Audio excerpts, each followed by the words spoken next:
project is to create a composting system in our school. And we made biodiesel that we could implement in our school. We wanted to put a greenhouse in our school. Our project was to implement a community garden at our school. Decrease the amount of compostable waste. What we did is a aquaponics system. When I draw a picture on a white piece of paper, I reuse it so I can draw a picture on the other side. Yes, that's great. Wow.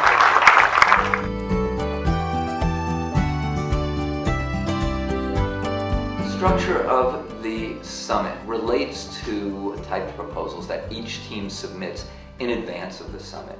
So those written proposals, as we call them, are all critiqued in advance by a panel of judges. Then the students, when they come here on the day of the actual summit competition itself, they have put together, in many cases, a PowerPoint or a Prezi presentation, along with any other resources like handouts or trifold displays of their project.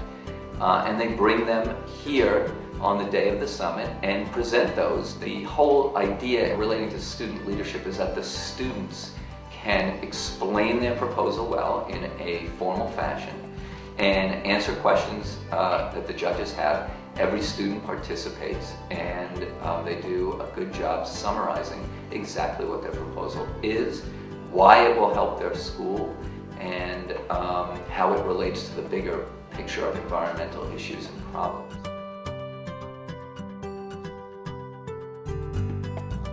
Well, the Greening Summit has its start about 7 years ago when Tony Bluter, who is the Johnson State College Upward Bound director, and I were sitting around and just brainstorming a bit. And he knew that I was working with students here at the college level. And we tried to figure out, well, how can we extend that to the high school level? And he said, better yet, why don't we run our own?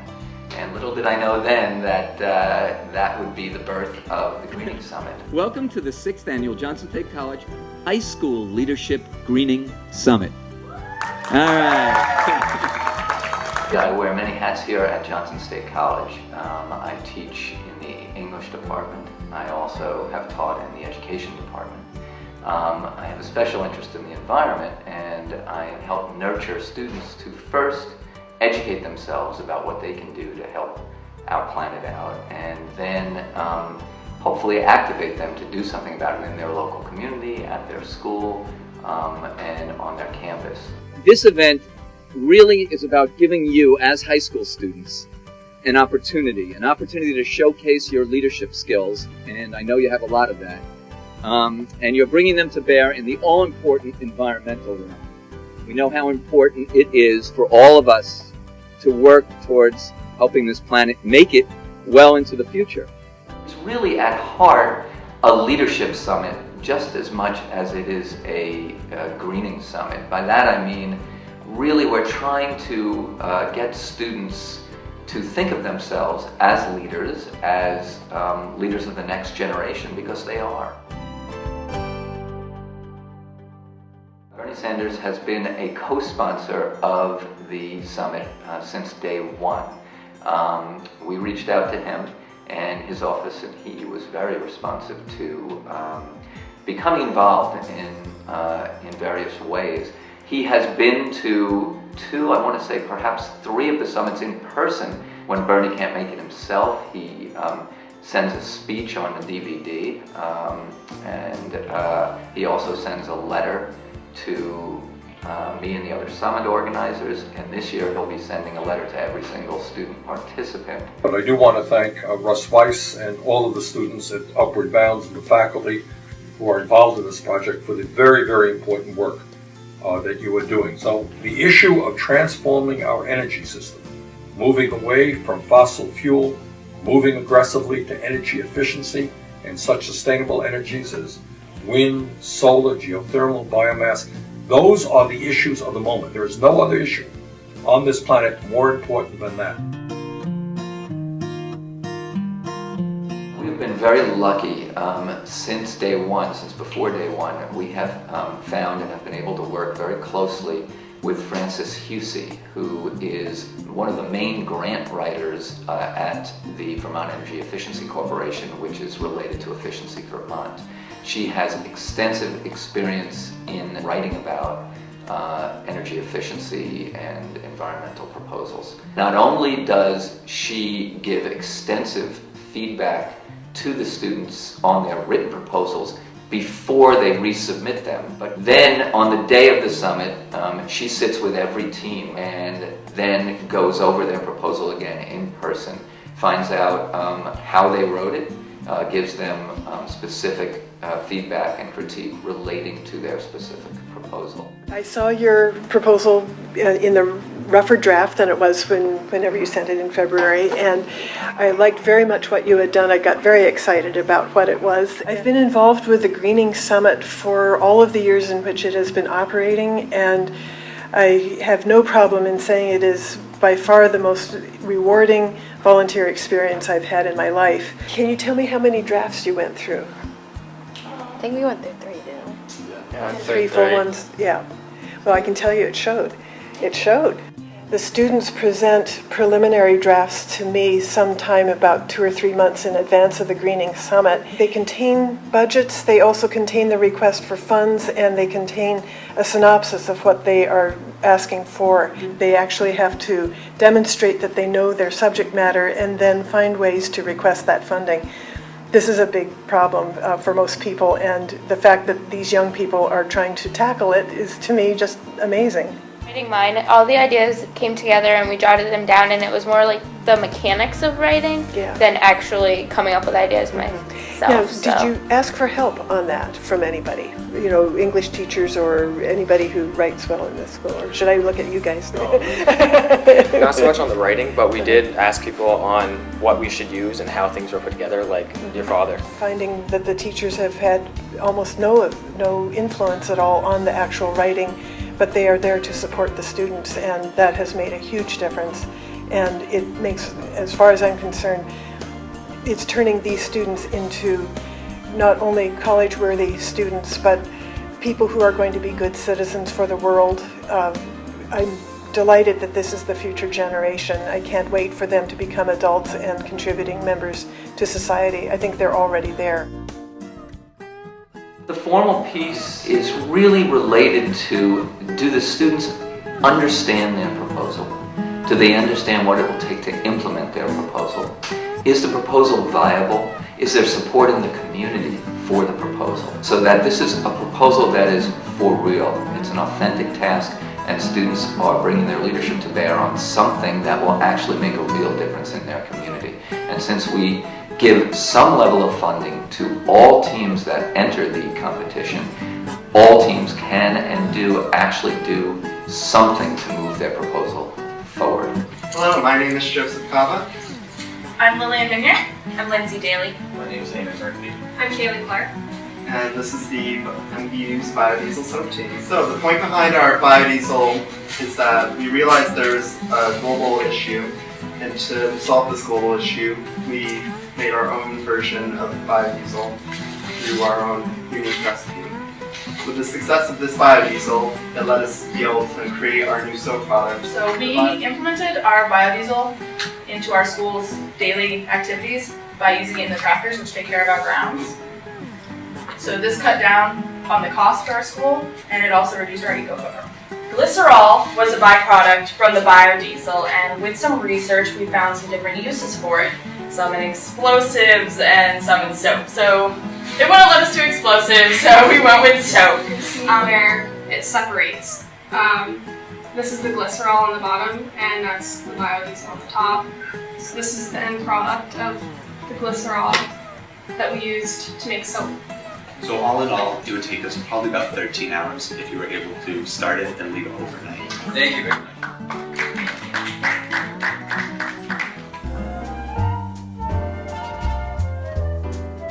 Well, the creative piece is for the students to have a little bit more fun with this whole project. It's loosely based on competitions such as Odyssey of the Mind, where they have to present a skit to advance their proposal.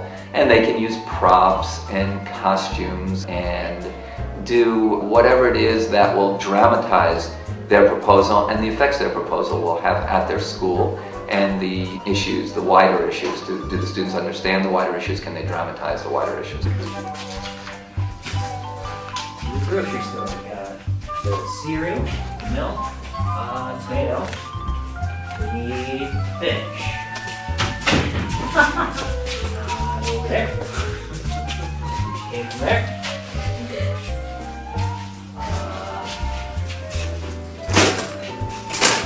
Just them? Here they are. Which one of you should I get?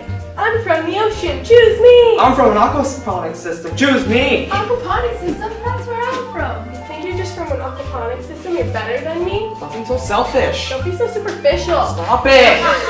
Look at me. No one wants to be in the ocean. It's all free. I have to do whatever I want. Yeah, and look at you. I'm handsome. Look at me. I'm healthy. This is going swimmingly. Now, something's fishy here. What exactly is an aquaponics system? Oh, here we go.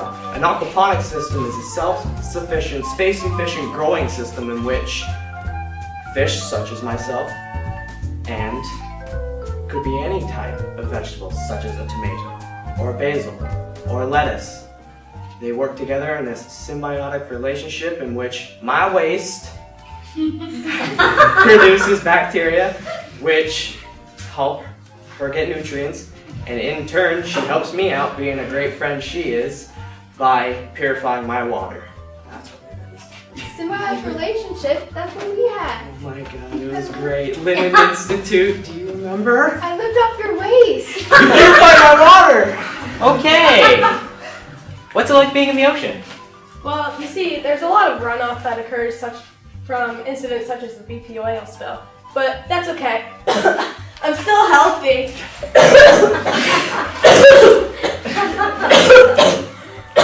You're really not proving it. I'm good. No, yeah, you look healthy. Alright, I think I'll choose the fish from the aquaponics system. He seems to be a very nutritious, low environmental impact, handsome form of getting my protein. I have nutrients too. He's clean. Yeah, that's what I thought. I think I'm going to my fish with an instinct from now on. Fantastic! It's official. Where are we going? It'll be supper. I mean, super. Oh. Super. Bye. I'm going to turn to the creative side here and ask who your main script writer was. We all did it together. I thought it was really good. I liked the blend of humor and information and together. Yeah. I think you guys did a nice job with that. I did write down the aquaponics fish was hilarious. You were funny. You And were handsome. attitude. Oh yes, I'm handsome. Thank you. Thank you so much.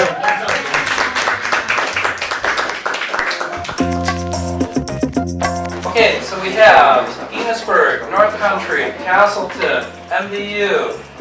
So welcome to the Green Quiz. The quiz has been instituted since the 4th summit. During the day of the summit, in between the time that the students were presenting their creative and formal pieces and getting their feedback, we have them also sit in a competition mode against another team or two teams and compete in this quiz. Let's go E200. Biofuels can come from which sources? Algae, yeast, fryer grease, corn, chicken fat, or all of the above? What do you think biofuels come from? E, all of the above. Yes, okay. And the whole idea is a bunch of questions relating to the environment. We give out prizes for the teams that do best. So tell us what you have to do. So, when it lights up, you gotta put your hands up. Okay, so you gotta put your hand where the light is.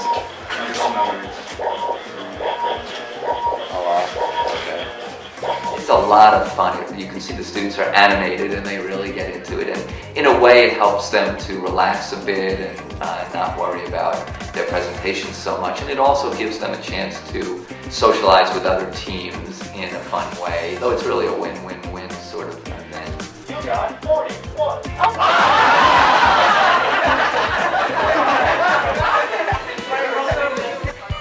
while we're at it, third place in the overall competition was won by MVU Team 1. Second place in the overall competition was won by Castleton State College Upward Bound. Before I announce grand prize, the judges have conferred and have decided that given that the overall level of work this year was so high, we are going to be awarding more to the teams that didn't place in the top 3 than normally would have won. I guess what we're saying in a roundabout way is everyone was a champion, a true champion this summit, and we need to acknowledge that. So, without further ado, I announce the grand prize winner to you, and that is Linden State College Upward Bound. My favorite part about the Greening Summit is seeing the transformation of the students who are involved. To see students that haven't thought of themselves as leaders before take on a project of this magnitude and of this importance, and to see it through on top of all the other things that they're doing in their high schools, whether that it be academic work or sports or clubs, or out of their high schools. Many of these students hold down jobs, many of these students have a large role in keeping their families together, so they don't really see themselves as leaders in this way though. And when they really commit themselves to a process such as the summit and all the programming that's related to it, it is really the highlight of my year. It's why I'm in education in the first place. And so we realize that we are educating these students, and these students then can educate themselves, of course, but their parents, their younger siblings, and their school communities. And so the ripples that this summit sends out are much beyond what it might look like on first look. So how we bring people together, how we come up with new ideas, how we make the change from the current energy system to a very, very different one is the challenge that you face. And I appreciate very much the hard work that you are doing to come up with ideas, to get our fellow citizens involved in this issue, and to make this issue something that is very, very important to all of your lives. So I am, again, sorry that I can't be with you today, but certainly my office looks forward to working with you, and thank you very, very much for all that you do. You cannot be near as brilliant as all of you were today, so give yourselves another big round of applause. Keep on doing what you're doing. You're very inspirational, and I look forward to seeing all of you who aren't seniors here next year.